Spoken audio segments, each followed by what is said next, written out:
എൻ്റെ പേര് AB Abraham. ഞാൻ കോട്ടയം ജില്ലയിലെ അതിരമ്പുഴയിൽ നിന്ന് വരുന്നു. ഞാൻ 2021 മെയ് മാസം 18-ാം തീയതിയാണ് ഇവിടെ നിന്ന് ഉടമ്പടി എടുക്കുന്നത്. ഞാൻ ഉടമ്പടി എടുക്കുന്നതിന് മുമ്പ് ഒരു 2014-15 കാലഘട്ടം വരെ കുഴപ്പമില്ലായിരുന്നു. കാരണം അതിനു മുമ്പ് ഞാനൊരു ക്രിസ്തീയ ജീവിതത്തിൽ തന്നെയാണ് വിശ്വസിച്ച് ജീവിച്ചുകൊണ്ടിരുന്നത്. അതിനുശേഷം എൻ്റെ ജീവിതത്തിൽ കുറേ ട്രാജഡി ഉണ്ടായി. കാരണം ഞാൻ കാനഡയ്ക്ക് പോകാൻ ശ്രമിച്ച് 2-3 വിസ ചീറ്റിങ്ങുകളൊക്കെ ഏർപ്പെട്ടതിന് ശേഷം ഞാൻ ക്രിസ്തീയ ജീവിതത്തിൽ കൂടുതൽ അതിലുപരി ഞാൻ അന്ധവിശ്വാസങ്ങൾ ഏർപ്പെട്ടു. ചാത്തൻ സേവ അതുപോലെയുള്ള പൂജാമാർഗങ്ങളിലോട്ട് ഏർപ്പെടുകയും അങ്ങനെയുള്ള അന്ധവിശ്വാസങ്ങളോട്ട് കൂടുതൽ ഏർപ്പെടുകയും ചെയ്തു. അത് എൻ്റെ ഫാമിലി കൂടുതലും എൻ്റെ ഫാമിലി ക്രിസ്ത്യ വിശ്വാസങ്ങൾ മാത്രം വിശ്വസിച്ച് ജീവിച്ചിരുന്നതാണ്. എൻ്റെ അമ്മയാണെങ്കിലും പപ്പയാണെങ്കിലും ആരാണെങ്കിലും പഠിച്ചവർ 18 നോക്കി എന്നെ പൂർണ്ണമായിട്ടും ക്രിസ്ത്യ വിശ്വാസത്തിലോട്ട് കൊണ്ടുവരാൻ വേണ്ടിയിട്ട്. എൻ്റെ അമ്മയാണ് ഏറ്റവും ആദ്യമേ ഇവിടെ വന്ന് ഉടമ്പടി എടുക്കുന്ന എൻ്റെ അമ്മയാണ്. കഴിഞ്ഞ ലോക്ക്ഡൗണ് മുമ്പ് എൻ്റെ അമ്മയാണ് ഇവിടെ വന്ന് ഏറ്റവും ആദ്യമേ വന്ന് ഉടമ്പടി എടുക്കുന്നത്. പിന്നെ ലോക്ക്ഡൗണിന് ശേഷം ഉടമ്പടി പുതുക്കാൻ പറ്റിയില്ല. പിന്നെ അമ്മയുടെ ഒരു സർജറിയായി, ആ സർജറി ഫെയിലിയറായി. അങ്ങനെ ഉടമ്പടി പുതുക്കാനൊന്നും അങ്ങനെ പറ്റിയില്ല. അങ്ങനെ ഞാൻ ഇവിടെ വന്ന് ഉടമ്പടി എടുത്തതിന് ശേഷം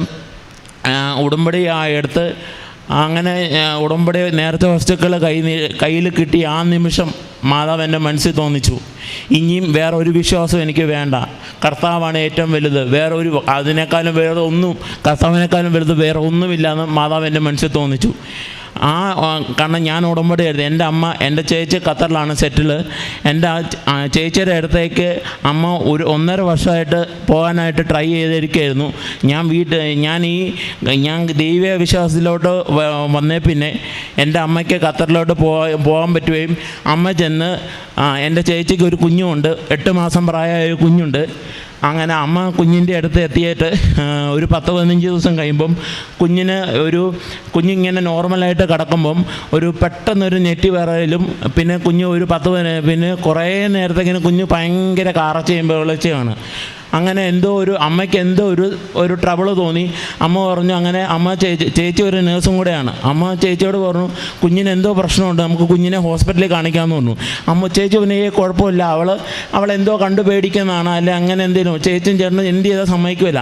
അമ്മ പറഞ്ഞു, നിങ്ങൾ കൊണ്ടുപോയില്ലെങ്കിൽ ഞാൻ കുഞ്ഞിനെ കൊണ്ടുപോകുന്ന. അമ്മ വാശി പിടിച്ച് അവസാനം അമ്മയുടെ വാശി പുറത്ത് കുഞ്ഞിനെ കൊണ്ട് ഒരു പ്രൈവറ്റ് ഹോസ്പിറ്റലിൽ കൊണ്ടുപോയിട്ട് അവിടുത്തെ ഡോക്ടറും പറഞ്ഞു കുഴപ്പമൊന്നുമില്ല എന്ന് പറഞ്ഞു. അങ്ങനെ കുഞ്ഞിനെ തിരിച്ചു കൊണ്ടുവന്നിട്ടും കുഞ്ഞ് ഇതുപോലെ തന്നെ പിന്നെയും നെട്ടുവിറലും കാറച്ചകളും തന്നെ. അങ്ങനെ അമ്മയ്ക്ക് എന്തോ പേടിയിട്ട് അമ്മ പറഞ്ഞു, ഇല്ല കുഞ്ഞിന് എന്തോ പ്രോബ്ലം ഉണ്ട് എന്നിങ്ങനെ പറഞ്ഞ് അവസാനം ചേച്ചി വർക്ക് ചെയ്യുന്ന ഹമ്മദ് ഹോസ്പിറ്റലിൽ, ഖത്തറിലെ ഗവൺമെൻറ് ഹോസ്പിറ്റലായ ഹമ്മദ് ഹോസ്പിറ്റലിൽ കൊണ്ടുപോയി കാണിക്കുകയും അങ്ങനെ ഇൻഫൻറ്റൈൽ സ്പാസം എന്ന് പറഞ്ഞ് കൊച്ചു പിള്ളേർ 2 വയസ്സിന് താഴെ പ്രായമുള്ള ഇൻഫൻസായ കുഞ്ഞുങ്ങളിലെ ബ്രെയിനിലെ ബാധിക്കുന്ന ഒരു അസുഖമായിരുന്നത്. അങ്ങനെ ആ ഒരു അസുഖമാണെന്ന് കേൾക്കുകയും അങ്ങനെ കുഞ്ഞിനെ അവിടെ നിന്ന് സിദ്ദറാന്ന് പറഞ്ഞൊരു ഹോസ്പിറ്റലോട്ട് മാറ്റുകയും ചെയ്തു. അവിടുത്തെ ഖത്തറിലോട്ട് തന്നെ സിദ്ദറാന്ന് പറഞ്ഞ ഹോസ്പിറ്റലോട്ട് മാറി. അത് കേട്ടപ്പം എല്ലാവരും തകർന്നു. ഞാനും തകർന്നു, അമ്മയും തകർന്നു, ചേച്ചിയും തകർന്നു, എൻ്റെ അളിയനും എല്ലാവരും ഞങ്ങൾ ആകെ തകർന്നു. ഞാൻ അന്ന് രാത്രി എങ്ങനെയായാലും എനിക്ക് നേരം വെളുത്ത് കിട്ടാൻ മതി എന്നായി. എങ്ങനെയായാലും എനിക്കിവിടെ വന്ന് മാതാവിൻ്റെ സന്നിധി വന്ന് എങ്ങനെയാലും ഇവിടെ വന്ന് എത്തിക്കിട്ടിയാൽ മതി, രാത്രി എങ്ങനെയാലും ആയാൽ മതി എന്നായി. ഞാൻ അന്ന് ബസ് ഓടാനൊന്നും ഞാൻ നോക്കിയില്ല. ഞാൻ അന്ന് വെളുപ്പിന് 5 മണിയായപ്പോൾ തന്നെ ഒരു ഓട്ടോ എടുത്ത് എങ്ങനെയും ഇവിടെ വന്ന് എനിക്ക് ജോസഫ് അച്ഛനെ കാണണമെന്നായി. പക്ഷേ ഇവിടെ വന്നു കഴിഞ്ഞ് സെക്യൂരിറ്റിയുടെ അടുത്ത് നിന്നിപ്പം കോവിഡിൻ്റെ നിയന്ത്രണം കാരണം അച്ഛനെ കാണാൻ പറ്റില്ല എന്ന് പറഞ്ഞു. പിന്നെ എങ്ങനെയാലും ഇവിടെ വന്ന് മാതാവിൻ്റെ അടുത്ത് കയറി പ്രാർത്ഥിക്കാമല്ലോ എന്നായി. അങ്ങനെ വന്ന് കണ്ട് സെക്യൂരിറ്റിയോട് ചോദിച്ചപ്പോൾ പള്ളി എപ്പോൾ തുറക്കുകയും ചോദിച്ചു. അപ്പോൾ സെക്യൂരിറ്റി പറഞ്ഞ് സെക്യൂരിറ്റിയോട് ചോദിച്ചപ്പോൾ പറഞ്ഞു 9:30 ആകുമ്പോൾ പള്ളി തുറക്കുമെന്ന് പറഞ്ഞ്. 9:30 അന്ന് 9:30 ആകുമ്പോൾ തുറക്കേണ്ട പള്ളി അന്ന് 8:30 ആകുമ്പോൾ തുറന്ന് പറഞ്ഞ് അന്ന് ഞാൻ പള്ളി കയറി മാതാവിൻ്റെ അടുത്ത് പ്രാർത്ഥിച്ച്. അതിലും വലിയൊരു അത്ഭുതം, അന്ന് എൻ്റെ ആഗ്രഹം സഹായിക്കുകയും ചെയ്ത്. എനിക്ക് അച്ഛനെ കണ്ട് അച്ഛനെ ഇത് വന്നു. അന്ന് 9:30 ആകുമ്പോൾ തുറക്കേണ്ട പള്ളി അന്ന് 8:45 തുറന്ന് പ്രാർത്ഥിക്കുകയും ചെയ്തു. ഡോക്ടർമാരെ പോലും അത്ഭുതപ്പെടുത്തിക്കൊണ്ട് എൻ്റെ കുഞ്ഞിനെ 2 ആഴ്ച കൊണ്ട് തന്നെ എൻ്റെ കുഞ്ഞിനെ സൗഖ്യപ്പെടുകയും ചെയ്തു. ഒരു ഡോക്ടറിന് പോലും കണ്ടുപിടിക്കാൻ പറ്റാത്ത കാര്യം എൻ്റെ അമ്മയ്ക്ക് കാണാം. എൻ്റെ അമ്മയ്ക്ക് വലിയ കഴിവല്ല, അതാണ് മാതാവിൻ്റെ കഴിവ്. മാതാവായിട്ട് എൻ്റെ അമ്മയ്ക്ക് കാണിച്ചു കൊടുത്തു, അതാണ് മാതാവിൻ്റെ കഴിവ്. പിന്നെ എൻ്റെ ഷുഗർ ലെവൽ 474, 474 വരുന്നു. 474 എന്ന് പറഞ്ഞാൽ അത് കോമ സ്റ്റേജിൽ എത്തേണ്ട സ്റ്റേജാണ്. ഞാൻ ഡോക്ടറിൻ്റെ അടുത്ത് ഹോസ്പിറ്റലിൽ ചെയ്തപ്പോൾ ഡോക്ടർ എന്നോട് ചോദിച്ചു, നിനക്ക് ബുദ്ധിമുട്ടൊന്നും തോന്നിയില്ല എന്ന് എൻ്റെ അടുത്ത് ചോദിച്ചു. ഞാൻ പറഞ്ഞു ഇല്ല എന്ന് പറഞ്ഞു. ഞാൻ വിശ്വസിക്കുന്നത് ഞാൻ എന്നും രാവിലെയും വൈകിട്ടും ഉടമ്പടി എടുത്തതിൻ്റെ ഉടമ്പടി തൈലും കുരിശ് വരിക്കുന്നതാണ്. ആ കുരിശ് വരിക്കുന്നതാണ് എൻ്റെ പ്രൊട്ടക്ഷൻ. അതാണ് ആ ഒരു പ്രൊട്ടക്ഷൻ ഉണ്ടെങ്കിൽ ഒരു അസുഖവും ഏതൊരു അസുഖവും ഭേദമാവും. കരങ്ങളടിച്ച് നമുക്ക് കർത്താവിനെ മഹത്വപ്പെടുത്താം. വലിയൊരു സാക്ഷ്യമാണ് ഈ മകൻ അബി എന്ന ഈ മകൻ. അബിയാണോ? എബി എന്ന മകൻ കോട്ടയം അതിരമ്പുഴയിൽ നിന്ന് വന്ന് സാക്ഷ്യപ്പെടുത്തിയത്. കാരണം കൃപാസനത്തിൽ വരുന്നത് ഒരു മാർച്ച് 18 അല്ലേ?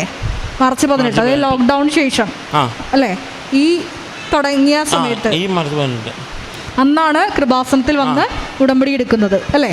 അപ്പം എത്ര വർഷമായിട്ട് അതായത് ഞാൻ സാക്ഷ്യം വെരിഫൈ ചെയ്യുന്ന സമയത്ത് ഈ മകൻ പറഞ്ഞത് ഇങ്ങനെയാണ്, വീട്ടിലും പൂജ ഉണ്ടായിരുന്നു. വീട്ടിലും ഉണ്ടായിരുന്നു. അപ്പം എത്ര വർഷമായിട്ടുണ്ടായിരുന്നു അങ്ങനെ? 7-8 കൊല്ലം ഉണ്ടായിരുന്നു.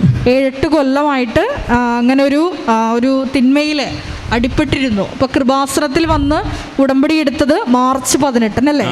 അന്ന് തന്നെ ഇതെല്ലാം അവസാനിപ്പിച്ചു. വലിയൊരു സാക്ഷ്യമാണ്. കാരണം നമുക്കറിയാം ജോഷുവ 3:5 തിരുവചനം, നിങ്ങളെ തന്നെ വിശദീകരിക്കുവിൻ, നാളെ നിങ്ങളുടെ ഇടയിൽ ദൈവം അത്ഭുതം പ്രവർത്തിക്കും. അപ്പോൾ കൃപാസനത്തിലെ ഉടമ്പടി നിങ്ങൾക്കറിയാം, പരിശുദ്ധ അമ്മയുടെ മധ്യസ്ഥതയിൽ ദൈവവുമായിട്ടാണ് ഉടമ്പടി ചെയ്യുന്നത്. ഇവിടെ പരിശുദ്ധ അമ്മയുടെ കൃപാവര യോഗ്യതകളാണ് ഒരു വ്യക്തിയുടെ ജീവിതത്തിൽ അത്ഭുതം സംഭവിക്കാൻ കാരണമാകുന്നത്. അതായത് പരിശുദ്ധ അമ്മയുടെ കൃപാവര യോഗ്യതകളാണ് ഒരു വ്യക്തി ഉടമ്പടി എടുക്കുമ്പോൾ ആ വ്യക്തിയുടെ ജീവിതത്തിൽ സംഭവിക്കുന്നത്. അമ്മ തന്നെ ആ മകന് വേണ്ടിയിട്ട് മധ്യസ്ഥം വഹിച്ചു. അന്ന് തന്നെ കൃപാസനത്തിൽ വന്ന് ഉടമ്പടി എടുത്ത അന്ന് തന്നെ ഈ എല്ലാ ആഭിചാര പ്രവർത്തനങ്ങളും അല്ലേ, എല്ലാ പൂജ റൂമിൽ മുറിയിൽ നടത്തിയിരുന്നു എന്ന് പറഞ്ഞു, അമ്പലങ്ങളിൽ പോയിരുന്നു എന്ന് പറഞ്ഞു. ഇതെല്ലാം അതായത് കൊളോസ്യൻസ് 3:10 അനുസരിച്ച് സൃഷ്ടാവിൻ്റെ പ്രതിച്ഛായയ്ക്ക് ഒത്തവിധം നവീകരിക്കപ്പെട്ട ഒരു പുതിയ മനുഷ്യനായി പരിശുദ്ധ അമ്മയുടെ മധ്യസ്ഥതയിൽ രൂപാന്തരപ്പെട്ടു. അതിൻ്റെ പേരിൽ തന്നെ ലക്ഷങ്ങൾ ഞാൻ ചെലവഴിച്ചിട്ടുണ്ട്. അതിൻ്റെ പേരിൽ തന്നെ ലക്ഷങ്ങൾ. അതായത് കുടുംബത്തിലൊരു സംരക്ഷണം ഇല്ലാത്തൊരവസ്ഥയായിരുന്നു. അപ്പോൾ ഈ മകൻ കൃപാസനത്തിൽ വന്ന് ഉടമ്പടി എടുത്തപ്പോൾ 2 കാര്യങ്ങൾ നടന്നു. ഒന്ന്, ഈ മകനെ പരിശുദ്ധ അമ്മ തൊട്ടു വിശുദ്ധീകരിച്ചു. അതായത് ഈശോയുടെ സ്വന്തം മകൻ തന്നെയാണ്. അപ്പോൾ പരിശുദ്ധ അമ്മ ഈ മകനെ വാത്സല്യത്തോട് കടാക്ഷിച്ചു, പുതിയൊരു ജീവിതം നൽകി. അതുമാത്രമല്ല, ഈ മകൻ എന്നാണോ വന്ന് ഉടമ്പടി എടുത്ത് ഇങ്ങനത്തെ സ്വഭാവങ്ങളെല്ലാം ഉപേക്ഷിച്ചോ അന്ന് തന്നെ ഖത്തറിലോട്ട് അമ്മയ്ക്ക് സഹോദരിയുടെ കുഞ്ഞിൻ്റെ അടുത്തോട്ട് പോകാനുള്ള വലിയ തടസ്സങ്ങളായിരുന്നു അത് അല്ലേ? ശ്രമിച്ചിട്ട് പോകാൻ പറ്റുന്നുണ്ടായിരുന്നു. 1.5 വർഷമായിട്ട് അത് ശ്രമിച്ചിട്ടും പറ്റാതിരുന്നത് പോകാൻ പറ്റി. അത് മാത്രമല്ല, കൃപാസനത്തിലെ പരിശുദ്ധ അമ്മ എന്ന് പറയുന്നത് സഞ്ചാരി മാതാവാണ്. അപ്പം ഇങ്ങനെ ഈ മകൻ ഉടമ്പടി എടുത്തപ്പോൾ ഉടമ്പടി പ്രാർത്ഥന എന്ന് പറയുന്നത് കുടുംബത്തിൽ മൊത്തം ദൈവിക സംരക്ഷണം ഉറപ്പുവരുത്തുന്ന പ്രാർത്ഥനയാണ് ഉടമ്പടി പ്രാർത്ഥന എന്ന് പറയുന്നത്. അപ്പോൾ ഈ മകൻ ഉടമ്പടി എടുത്തപ്പോൾ അമ്മയാണ് ഖത്തറിലോട്ട് പോയത്. അപ്പോൾ അമ്മ അവിടെ ചെന്നപ്പോൾ ഈ കുഞ്ഞ് 8 മാസം അമ്മയും ആണല്ലേ? എന്നാണ് ഉടമ്പടി എടുത്തത് അമ്മ കഴിഞ്ഞ വർഷം ലോക്ക്ഡൗൺ മുമ്പ് എടുത്താണ്, വലിയ ലോക്ക്ഡൗൺ മുമ്പ് എടുത്താണ്. ഓക്കെ, അപ്പോൾ ഉടമ്പടി എടുത്ത ആള് തന്നെയാണ്. അപ്പം നേർച്ച വസ്തുക്കളും കൊണ്ടുപോയായിരുന്നോ ഖത്തറിലോട്ട്? കൊണ്ടുപോയായിരുന്നു. അല്ല, നേരത്തെ ദിവസം കൊണ്ടുപോയിട്ടില്ല. പ്രാർത്ഥന പുസ്തകവും കാര്യങ്ങളും കൊണ്ടുപോയിട്ട് തീർന്നു. പുതുക്കിയിട്ടില്ല, ഉടമ്പടി പുതുക്കിയിട്ടില്ല. ഓൾറെഡി ഉടമ്പടി എടുത്ത ആളായിരുന്നു. അപ്പോൾ തീർച്ചയായിട്ടും ഉടമ്പടി എടുത്തുമ്പോൾ നമുക്കറിയാം കുടുംബത്തിലും അതുപോലെ തന്നെ ആളുടെ കൂടെയും പരിശുദ്ധ അമ്മ സഞ്ചാരി മാതാവാണ്, സഞ്ചരിച്ചെത്തും. അപ്പോൾ ഈ അമ്മയുടെ കൂടെയും മാതാവ് ഉണ്ടായിരുന്നു. അവിടെ ചെന്നപ്പോൾ ഈ കുഞ്ഞ് ഇൻഫൻറ്റൈൽ സ്പാസം, അതൊരു റയർ ടൈപ്പ് ഓഫ് സീഷർ ഡിസോർഡറാണ്. അപ്പോൾ ഈ മകൻ ഈ കുഞ്ഞു മകള് ഇങ്ങനെ ഞെട്ടലും കാര്യങ്ങളൊക്കെ കാണിക്കാൻ തുടങ്ങിയപ്പോൾ അമ്മയ്ക്ക് മനസ്സിലായി, അമ്മയ്ക്ക് പരിശുദ്ധാത്മാവ് വെളിപ്പെടുത്തി കൊടുത്തു ഇത് ഈ കുഞ്ഞ് കാണിക്കുന്നത് അബ്നോർമലാണെന്ന്. കാരണം ചേച്ചി അവിടെ ഈ അബിയുടെ സഹോദരി നേഴ്സാണ്, പക്ഷെ ആ മകൾക്ക് മനസ്സിലായില്ല. പക്ഷേ ഹെൽത്ത് സെക്ടറുമായിട്ട് യാതൊരു കണക്ഷനിലായിരുന്ന ഈ അമ്മയ്ക്ക് മനസ്സിലായി ഈ കുഞ്ഞിന് എന്തോ ഒരു പ്രശ്നമുണ്ട്. അപ്പം അങ്ങനെ ആദ്യത്തെ ആശുപത്രിയിൽ പോയപ്പോൾ അവിടുത്തെ ഡോക്ടേഴ്സിന് പോലും കണ്ടെത്താൻ പറ്റിയില്ല. വീണ്ടും കുഞ്ഞിനെ തിരിച്ച് കൊണ്ടുവന്നപ്പോൾ വീണ്ടും കുഞ്ഞ് ആ സിംറ്റംസ് കാണിക്കാൻ തുടങ്ങി. അപ്പോൾ ഈ അസുഖത്തിൻ്റെ പ്രത്യേകത എന്ന് വെച്ചാൽ ഇൻഫൻറ്റൈൽ സ്പാസം. ഇത് അതിൻ്റെ കോംപ്ലിക്കേഷനിലോട്ട് കടന്നു പോയാൽ മരണം വരെ സംഭവിക്കാവുന്ന കുഞ്ഞുങ്ങൾക്ക് മരണം വരെ സംഭവിക്കാവുന്ന ഒരു അസുഖമാണ് സീഷേഴ്സ്. അപ്പോൾ അത് മാത്രമല്ല, പിന്നെ ബുദ്ധിപരമായിട്ടുള്ള പ്രശ്നങ്ങളും അങ്ങനെ ഇൻ്റലക്ച്വലായിട്ടുള്ള പ്രശ്നങ്ങൾ, ഇമ്പയർമെൻറ്റ്സ് ഒക്കെ ഉണ്ടാവാൻ സാധ്യതയുള്ളൊരു അസുഖമാണത്. അപ്പോൾ രണ്ടാമത്തെ ഹോസ്പിറ്റലിൽ പോയപ്പോൾ ഈ ഒരു ഡയഗ്നോസിസ് കറക്റ്റാക്കുകയും അവർ ട്രീറ്റ്മെൻറ്റ് തുടങ്ങി. ഇപ്പോൾ അതിനുശേഷം പെട്ടെന്ന് തന്നെ ആ കുഞ്ഞ് റിക്കവറായി, ഇപ്പോൾ യാതൊരു പ്രശ്നമില്ലെന്നാണ് പറഞ്ഞത്. ഇപ്പോൾ 2 അത്ഭുതങ്ങളാണ് കൃപാസന അൾത്താരയിൽ സാക്ഷ്യപ്പെടുത്തിയത്. ഇതിൽ ഒന്നാമത്തെ അത്ഭുതമാണ് ഏറ്റവും വലുത്. കാരണം എന്താണെന്ന് വെച്ചാൽ അനുതാപം ആവശ്യമില്ലാത്ത ഭാവിയിലേക്കാളുപരി അനുദപിക്കുന്ന ഒരു അനുതാപം ആവശ്യമില്ലാത്ത നീതിമാന്മാരെക്കാൾ എന്നതിലുപരി അനുദപിക്കുന്ന ഒരു പാപിയെക്കുറിച്ച് സ്വർഗത്തിൽ സന്തോഷമുണ്ടാവും ദൈവദൂതന്മാരുടെ മുമ്പിലും ദൈവത്തിൻ്റെ മുമ്പിലും. അപ്പോൾ അങ്ങനെ ഒരു വലിയൊരു സാക്ഷ്യമാണ്. കാരണം ഈശോ തൻ്റെ തിരുരക്തത്താൽ നേടിയെടുത്ത നമ്മളെ ഓരോരുത്തരെയും മനുഷ്യാവതാരത്തിലൂടെ നമ്മൾ നേടിയെടുത്തതാണ്, സ്വന്തമാക്കിയതാണ്. അവൻ്റെ രക്തം ചിന്തിയാണ് നമ്മൾ ഓരോരുത്തരെയും വിലക്കി വാങ്ങി അവൻ സ്വന്തമാക്കിയിരിക്കുന്നത്. ആ ഒരു വലിയ ബോധ്യം ഈ മകന് കൊടുത്തു. ഇനി ഒരിക്കലും ഈ മകൻ ക്രൈസ്തവ ആധ്യാത്മികത വിട്ട് ഒരു പണിക്കുമില്ലെന്ന് ഉറച്ച തീരുമാനം എടുത്തു, അല്ലേ?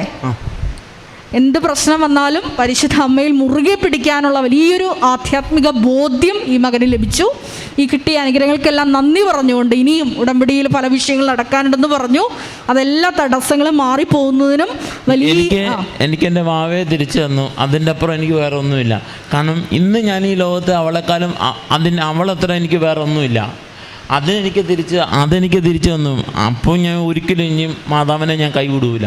കാരണം എൻ്റെ വാവയെക്കാളും ഞാൻ സ്നേഹിക്കുന്ന വേറെ ഒന്നുമില്ല ഈ ലോകത്ത്. അത് വലിയൊരു വിശ്വാസമാണ്. കാരണം അതിരമ്പുഴയിൽ നിന്ന് ഇവിടം വരെ ഓട്ടോ വിളിച്ച് വന്നല്ലേ? അന്ന് ഓട്ടോ വിളിച്ച് വന്നു. വലിയൊരു സാക്ഷിയാണ്, അല്ലേ? നമുക്കറിയാം എന്തുമാത്രം ദൂരമുണ്ട്. അന്ന് എൻ്റെ മനസ്സിൽ ഒറ്റ ചിന്തയുള്ളായിരുന്നു, എനിക്ക് എങ്ങനെയാലും ജോസഫ് അച്ഛനെ കാണണം. അത് മാത്രമേ എനിക്ക്. പക്ഷേ അന്ന് അച്ഛനോട് സംസാരിക്കാൻ പറ്റിയില്ലെങ്കിലും കണ്ടു. അതെനിക്ക് മാതാവായിട്ട് കാണിച്ചെന്നാണ്. കാരണം ഈ അൾത്താരയിൽ മാതാവ് അച്ഛനെ പ്രത്യക്ഷപ്പെട്ടു. മാതാവായിട്ട് എനിക്ക് നേരിട്ട് പ്രത്യക്ഷപ്പെട്ടു തന്നില്ലെങ്കിലും മാതാവായിട്ട് എനിക്ക് കാണിച്ചു തന്നാണ്. കാരണം 9 ഞാൻ അന്ന് ആ സെക്യൂരിറ്റി ചേട്ടൻ്റെ അടുത്ത് ചോദിച്ചപ്പോൾ 9:00 തുറക്കുമെന്ന് പറഞ്ഞ പള്ളി 8:45 അന്ന് തുറന്നു. ആ സമയത്ത് കറക്റ്റ് അച്ഛൻ ജപമാല ചൊല്ലാൻ വന്നു. ഞാൻ അവിടെ ഇരുന്ന് പറഞ്ഞു. അന്ന് വേറെ ആരും ഇല്ലായിരുന്നു, ഞാൻ മാത്രം. അവിടെ കുറേ പേരുണ്ടായില്ല, എന്നെ മാത്രമേ കയറ്റി വിട്ടുള്ളൂ. കുറേ പേര് അന്ന് പ്രാർത്ഥിക്കുക അവിടെ കയറാനുണ്ടായിരുന്നു, എന്നെ മാത്രമേ കയറ്റി വിട്ടുള്ളായിരുന്നു.